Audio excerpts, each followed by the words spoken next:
Hello, I'm Moira Alderson with the BBC News. Rescue teams in Ukraine's northwestern region of Rivne have been searching for people trapped in rubble after Russian airstrikes on a television tower. The regional governor said 9 people had been killed and 9 others wounded.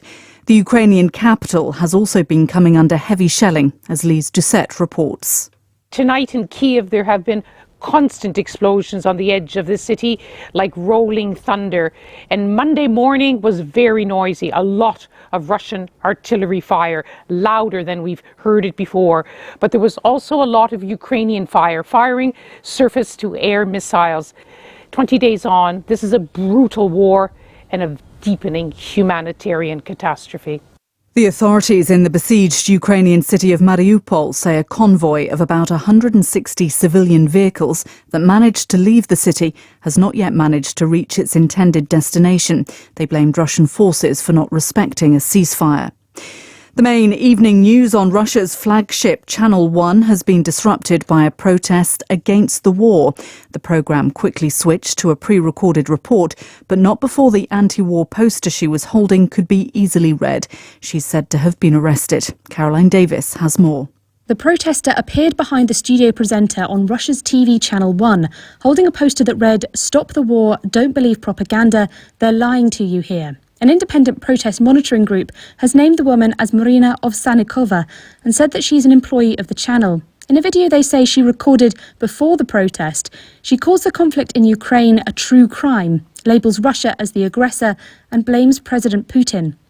Russia's parliament recently passed a law which means that public actions to spread what the authorities deem to be false information about the military is an offence. It carries a jail term of up to 15 years. Washington says it's told China during talks in the Italian capital Rome that no country will be able to get away with trying to bail out Russia as the Kremlin struggles with the sanctions imposed over its attack on Ukraine. American officials say Washington has deep concerns about what they called China's alignment with Russia. David Willis has more.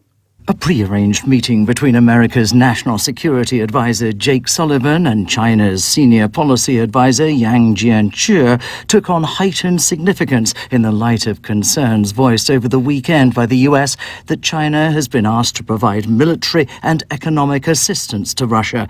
A senior US administration official called the discussions intense, but they don't appear to have led to a specific outcome, and US officials won't be drawn on the measures they could take if China does agree to help an increasingly close ally fight its war in Ukraine. World News from the BBC. A former senior Russian politician who now heads the International Chess Federation has condemned the invasion of Ukraine, saying wars were the worst things one could face in life. Arkady Dvorkovich served as Russian Deputy Prime Minister from 2012 to 2018. Nicholas Roscher has more details. It is unusual for a Russian politician to speak out against the invasion, which Moscow insists on calling a special operation. But that is precisely what Arkady Dvorkovich has done. Speaking to the American magazine Mother Jones, he said his thoughts were with Ukrainian civilians.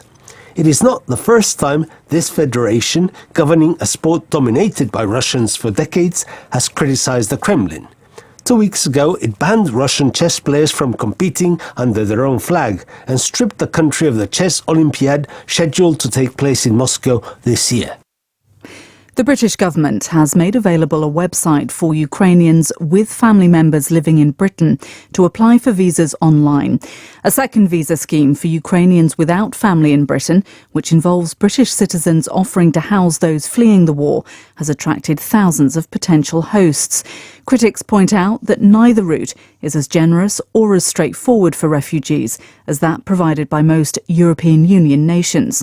More than 2.5 million Ukrainians have now fled the fighting, but Britain has so far issued fewer than 10,000 visas.